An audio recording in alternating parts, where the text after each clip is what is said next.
Hare Krishna. So we are celebrating Panihati Utsava today. So Vikram Prabhu will give a short class on what this Panihati Utsava is all about. So request all of you to turn towards the stage. Hare Krishna.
Om Namo Bhagavate Vasudevaya.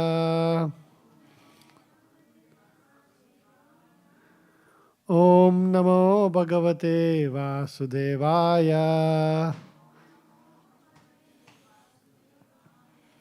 Om Namo Bhagavate Vasudevaya. Om Ajnanatimirandasya Gnananjana Shalakaya Chakshurunmilitam Yenam Tasmai Shri Gurave Namaha.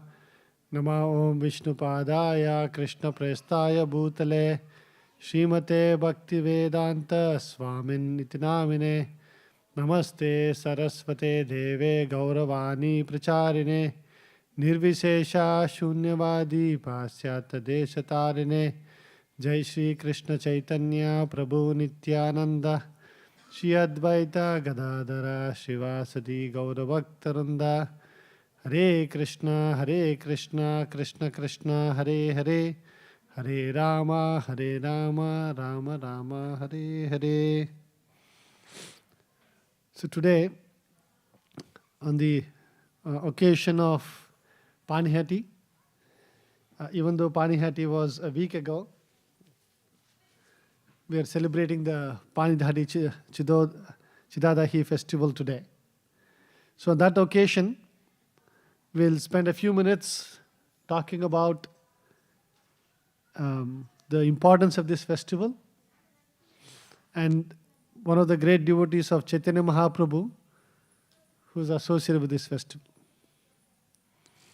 Anybody remembers the name of Chaitanya Mahaprabhu's devotee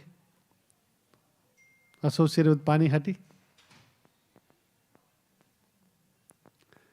His name was Raghunatha Dasa Goswami. Raghunatha Dasa Goswami was a very, very exalted Goswami who exhibited immense renunciation when he was in Vrindavan. So it is said that when he was in Vrindavan, he wouldn't stay more than one day under one tree. Right? It's because he said, I didn't want to get attached to a tree.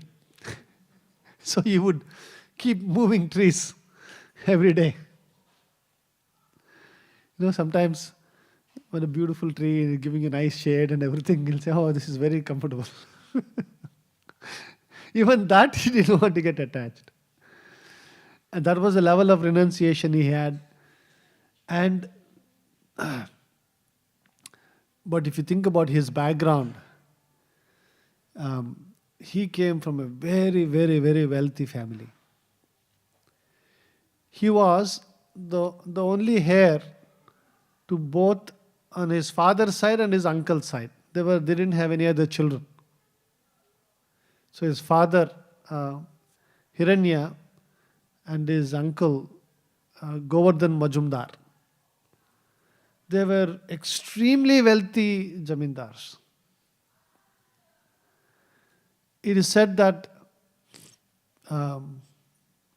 not only were they extremely wealthy, but they were also wonderful Vaishnavas.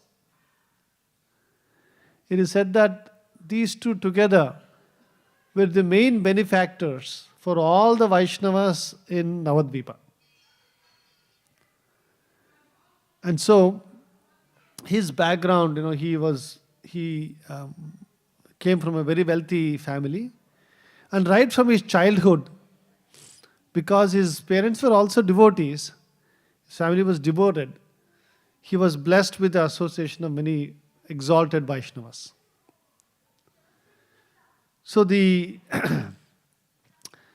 two, Hiranya and Govardhan Majumdar, their spiritual master was Yadunandana Acharya. Yadunandana Acharya, he was a disciple of Advaita Acharya, and also he was an intimate student of Vasudeva Datta, who are all very exalted devotees in Chaitanya Mahaprabhu's association. And their family priest was Balarama Acharya, who was a dear associate of Haridas Thakur. So because of that, Haridas Thakur would regularly come and talk in the assembly of Yadunandana Acharya's house. And because of that, Raghunatha Dasa Goswami had the association of all these exalted Vaishnavas right from his childhood. And because of that, he developed intense love for Chaitanya Mahaprabhu and his mission, and was very, very eagerly looking forward to associating with him. Then what happened, when he was very young also, he wanted to always go and join Chaitanya Mahaprabhu's mission. And his parents would, he would try to run away from home, and his parents would catch him and bring him back. So, I'll read some description of how many bodyguards they put to take care of him. So, they had 5 watchmen to guard him day and night. And then there were 4 servants to see to his comforts. And there were 2 dedicated cooks, Brahmanas, to cook for him. So always there was an entourage of about 11 people who were protecting him to make sure he doesn't run away to Chaitanya Mahaprabhu. This was the very interesting beginning of Raghunath Das Goswami's life. So there's a very interesting thing. Once Chaitanya Mahaprabhu, after taking sannyas, he had come to Shantipura nearby, and Raghunatha Dasa Goswami wanted to go and serve him. And he told his parents, if you don't let me go, then my life heirs won't be in this body. Meaning, I'm going to leave this body and go. And so, because of that, they made the arrangement to send all these 11 people with him and sent him to spend 1 week to serve Chaitanya Mahaprabhu. And there's a very interesting conversation that happens between Chaitanya Mahaprabhu and Raghunath Das Goswami there. I'll just read a little from the Chaitanya Charitamrita. Chapter 16, Madhya Leela, text 237. Chaitanya Mahaprabhu is saying, Stirahana gare yao nahavo vatula krame krame paya loka bhava sindhu kula. Lord Chaitanya told Raghunatha Dasa, be patient and return home. Don't be a crazy fellow. By and by, you will be able to cross the ocean of material existence. Markata vairagya na kara loka dekhana yata yogya vishaya bunja anasaktahana. You should not make yourself a show bottle devotee and become a false renunciant. For the time being, enjoy the material world in a befitting way and do not become attached to it. So here, Chaitanya Mahaprabhu is using the word Markata Vairagya. And then Prabhupada in the purport explains what does this Markata Vairagya mean. So Markata Vairagya is the Vairagya of the monkeys. It is said the monkeys, they are so renounced, they don't even have a dress on, right? And they live only on fruits. Right? What do monkeys eat? They only eat fruits. And they're living on trees like the Goswamis. So would you consider them renounced? Then Prabhupada says, but the monkeys, what are they doing? They're all the time, engaged in sense gratification. Right? Monkeys are known for having unlimited, connections with so many other female monkeys. And so the Shastras are saying, don't become a show bottle, because in the Dhamas, and especially in Vrindavan Dham, there were many people who were, showing this false renunciation of being in Vrindavan, so-called Babajis, but then they would do all kinds of nonsense things. So that's why Chaitanya Mahaprabhu said, do not do this Markata Vairagya. Also, we keep hearing the another word, Rupa Goswami also uses this. There's a word called Falgu Vairagya. Right? You heard of this word, Falgu. Interestingly, I read recently about the etymology of this word. It seems there is a river called Falgu in West Bengal.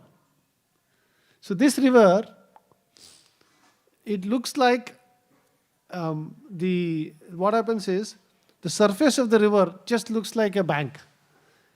Some rivers, they sort of flow underground under this thing, right? So that the top of the river just looks like sand, darkish, this thing sand, and just a little sliver of water on the top.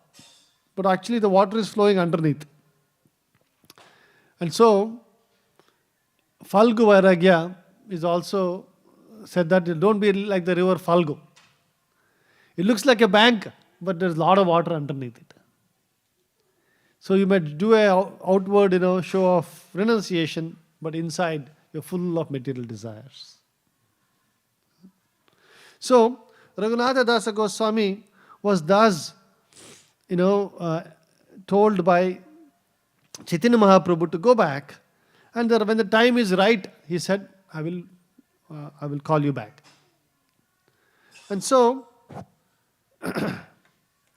after this instructions by Chaitanya Mahaprabhu, Raghunatha Dasa Goswami started actually taking interest in his family work. And in fact, it is said that through his very superior intelligence and his wonderful dealings, he saved his uncle and father from very precarious condition where the local Muslim rulers had some misunderstanding and they were about to arrest and take away all their wealth. So, because, Raghunath Dasa Goswami very tactfully saved them from the situation, they were all very happy with him. Oh, our son has undergone so much transformation. But in his heart, he was longing to go to Chaitanya Mahaprabhu. Then once what happens? Nityananda Prabhu comes to Shantipura, to the village of Panihati. And when Raghunatha Dasa Goswami hears about this, he is very, very eager to go and serve Nityananda Prabhu. And because of his good attitude, the parents sent him to go serve Nityananda Prabhu, but again with all his bodyguards and everything. So he goes and he sees the wonderful Lord Nityananda Prabhu. He says he was effulgent like a Koti Chandra, like a million moons. And he was sitting under a tree, and all his associates were there around him. But Raghunatha Dasa Goswami was staying at a very far off distance because he didn't think he was qualified to come in front of Nityananda Prabhu. And hiding, the distance, he was just offered full obeisances to him. At that point, somebody goes and tells Nityananda Prabhu, "Oh, look at that, that's Raghunatha Dasa, a wonderful, associate, a devotee. But, out of shyness, he is staying so far away." And then Nityananda Prabhu, very mercifully, he calls out to him and says, "Oh, Raghunatha Dasa, you are like a thief. You are hiding from me. Come over here. Immediately, I'm commanding you to come here." And still he hesitates. Then it is said that Nityananda Prabhu forcefully put his lotus feet on Raghunatha Dasa's head and blessed him. And then he says, "You're just like a thief, you're hiding from us, so I'm going to punish you." And what is the punishment, he said? Anybody knows? He said, you should feed everybody, chipped rice. And this thing, two varieties, chipped rice and yogurt, and chipped rice and condensed milk. For Raghunath Das Goswami, he was such a rich person. See, chipped rice is usually something that poor people who don't have other things, that's their staple diet, right? Easy to carry, dry thing like that. When Nityananda Prabhu commanded him to have this big feast like this, he was very, very thrilled that he's getting this opportunity to serve the Vaishnavas. And so he sent all his men all over to get lots of chipped rice and yogurt and mangoes and all kinds of eatables. And they all went out to get all of this. And it is said that people started hearing about this wonderful festival. And they all started coming towards this bank of the Ganges in Panihati. And everybody was given 2 pots. One pot was chipped rice soaked in yogurt with mango. Other one, chipped rice soaked in condensed milk.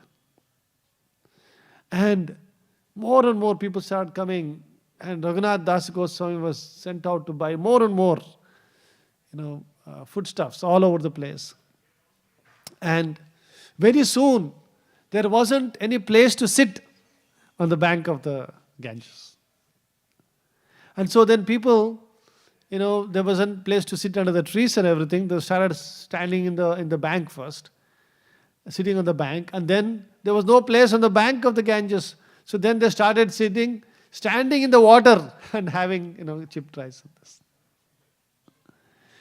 It was a very wonderful occasion, a very wonderful sight to see thousands of devotees like that immersed in serving and enjoying this festival.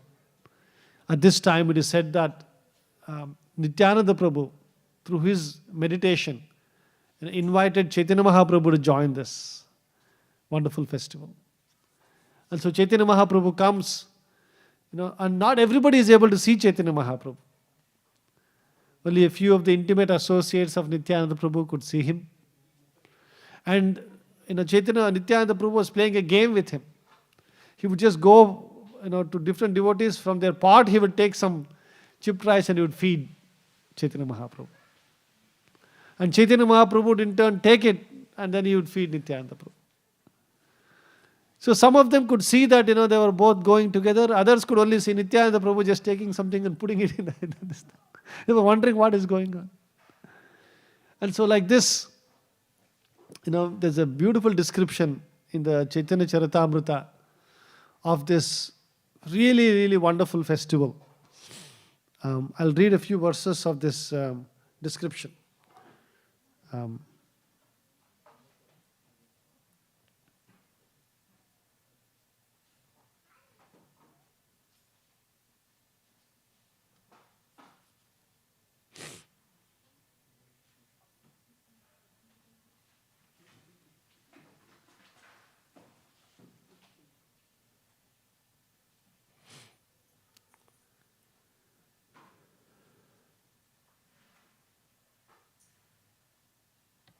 Text 64 to 66. Hearing about the festival, all kinds of learned scholars, brahmanas and priests went there. Lord Nityananda Prabhu honored them and made them sit on the raised platform with him. Everyone was offered 2 earthen pots. In one pot was put chipped rice and condensed milk, and in another chipped rice with yogurt. All the other people sat in groups around the platform. No one could count how many people there were.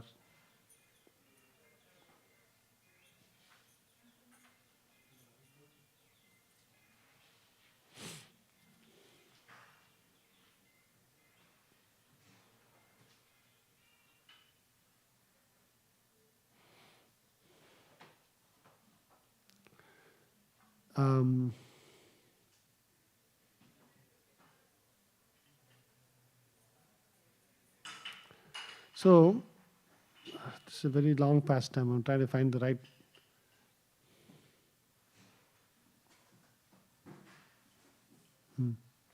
So, like this, everybody started enjoying this wonderful festival and singing great kirtans.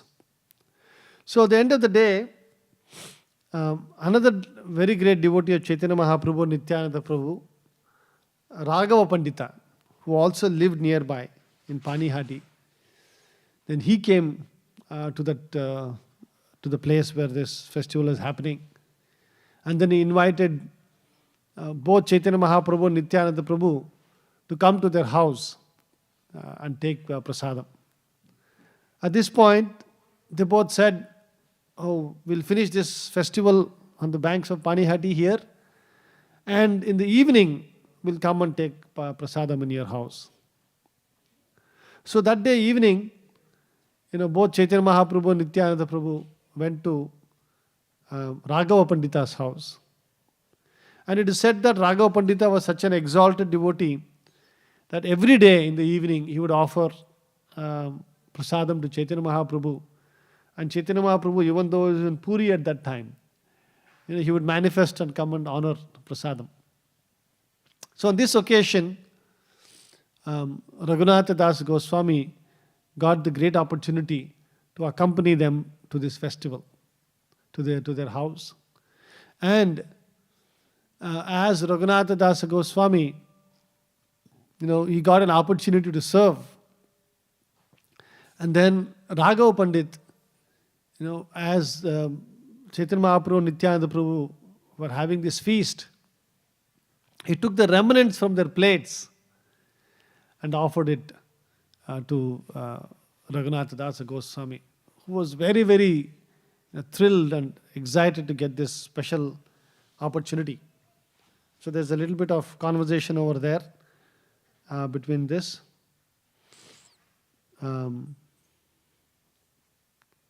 So Raghava Pandit is saying, "My dear Raghunatha Dasa, since you arranged the feast on the bank of the Ganges, Sri Chaitanya Mahaprabhu came here just to show you his mercy.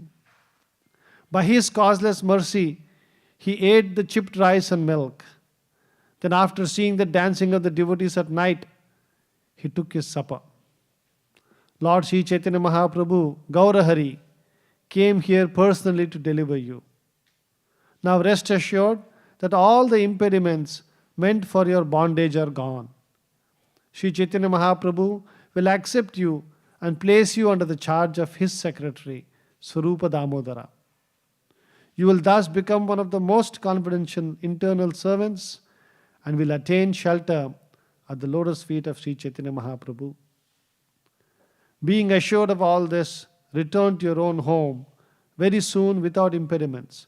You will attain shelter at the lotus feet of Lord Sri Chaitanya Mahaprabhu. So like this, Raghunath Dasa Goswami was very blessed to get the mercy of both Lord Chaitanya Mahaprabhu and Nityananda Prabhu in Panihati. And we all celebrate this wonderful festival so that we can also get blessed like that. I will quickly tell the story of Raghunath Dasa Goswami after this in a very short 2-3 minutes. And then we'll have Abhishek.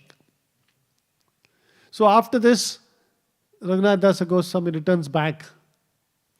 And one day, as Chaitanya Mahaprabhu had predicted and as Raghav Pandita had blessed, one day an opportunity came for Raghunath Dasa Goswami to escape from his house and permanently go and meet Chaitanya Mahaprabhu. So happened, there was one Brahmana who was engaged in worshipping the deity at their house. And Yadunandan Acharya, their spiritual master, had come to say that this particular Brahmana had stopped his services. And he had come to Raghunath Dasa Goswami to influence him to take back his services. So at that time they were walking together, it was late in the evening. But because it was Yadunandan Acharya, those bodyguards just let them go. Because the spiritual master and he will take care of him. And so Yadunandan Acharya said, you please come with me and fix this matter with this Brahmana. And so they both started walking. Halfway through, Raghunath Dasa Goswami said, oh Yadunandan Acharya, why are you bothered with all these small matters? I will take care of this and then make sure that the Brahmana starts his services. You please carry on, go home. And so he took Yadunandan Acharya and sent him home. And then he goes and meets this Brahmana, convinces him, please take up the service.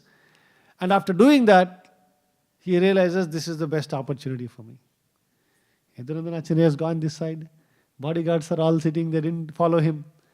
Now he escaped from that. And because he had been caught so many times before, so this time he decided to take the forest route to Puri. So usually there would be some pathway to walk. So he said, no, I will go into the thick forest so that nobody can follow me where I am going. And so he left these things and he was walking through this thick forest with all those thorns and nails and all these thorns and all this strewn with the floor of the forest. And then he didn't even have anything to eat. Whatever he could get on the way, he just subsisted on that. And many, many days he walked like that. And then finally reached Chaitanya Mahaprabhu. And Chaitanya Mahaprabhu received him and embraced him. And from that day onwards, he became an intimate associate. And he, as had been predicted, he put him under the in charge of Swarup Damodar, who was his personal secretary. And he went on to become a wonderful Goswami. Chaitanya Mahaprabhu sends him to Vrindavan to spread the glories of Lord Krishna's pastimes over there. So on this occasion, we should develop that eagerness to serve Chaitanya Mahaprabhu. So Chaitanya Mahaprabhu had both devotees like Ramananda Raya, who was the governor, and still being in the position he was serving Chaitanya Mahaprabhu, and many others like Rupa Goswami, Sanatana Goswami. They were big ministers, Prime Minister of Nawab Hussain Shah. But then they gave up all of that and became renounced devotees. Raghunath Dasa Goswami was one such devotee who got the blessings.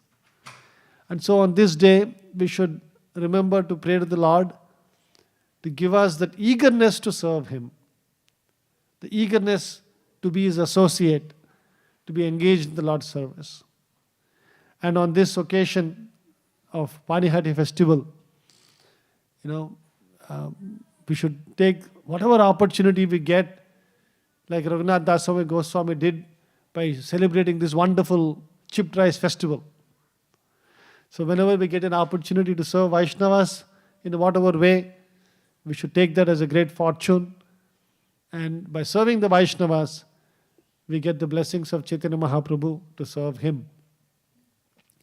And by serving Chaitanya Mahaprabhu, we get something that is immeasurable, something that is very, very difficult to get, which is love of Godhead. Anybody who came in touch with Chaitanya Mahaprabhu was imbued with this wonderful love of, ecstatic love of Krishna. And so, on this festival, we will remember these wonderful pastimes, and we'll have Abhishek for Chaitanya Mahaprabhu and Nityananda Prabhu. And after this, we'll have this Abhishek, and then we'll have a little Kirtan. And you'll all get an opportunity to honor this wonderful Mahaprasadam of chipped rice, which is a special thing for this occasion. Okay. Jai Shri Shri Raghunath Dasa Goswami ki, Panihati Chidauday Maha Utsav ki, Gaur Nitai ki, Bol Premanande. Anybody has any questions or comments? Yes.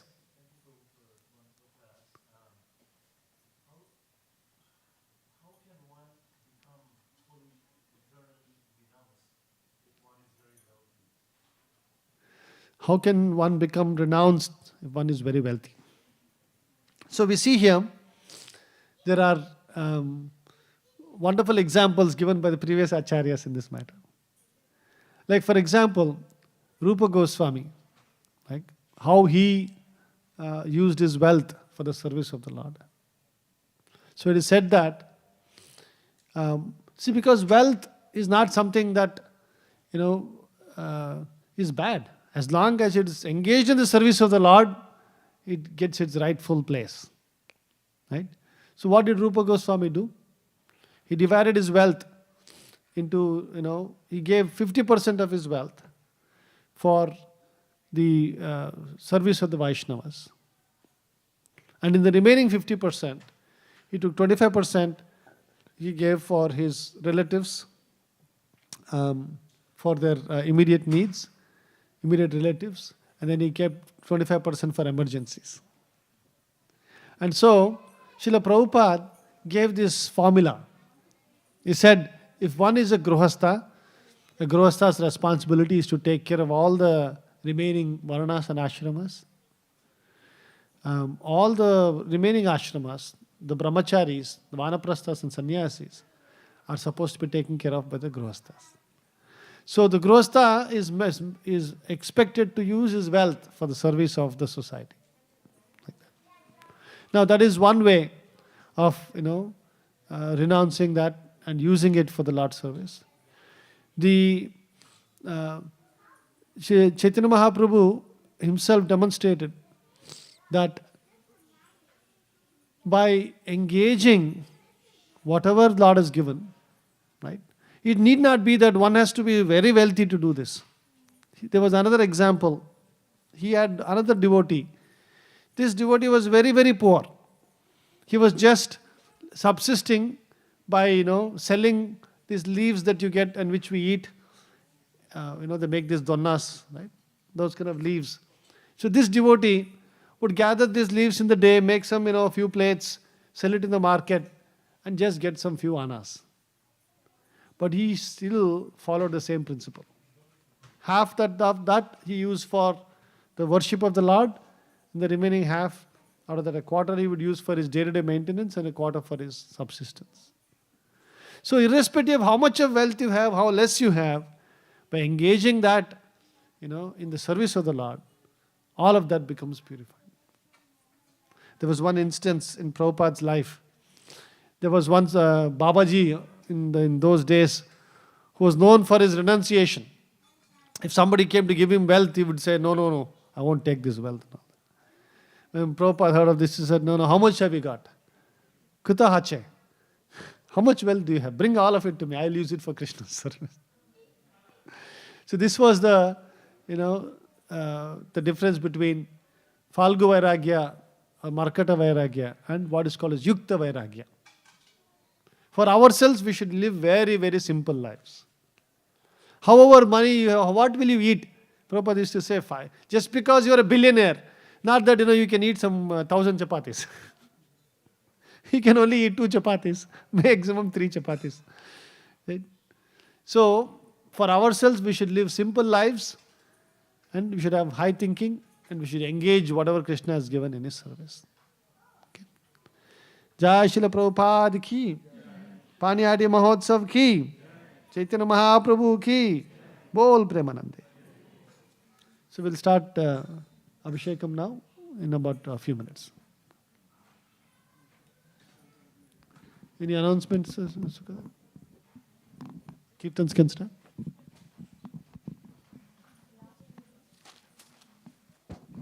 Yeah, so there will be Abhisheka now, and then there will be Arati after the Abhisheka. So the deities are getting ready, and they'll come here soon. And meanwhile, we'll be doing some kirtans. So the kirtan team can come forward.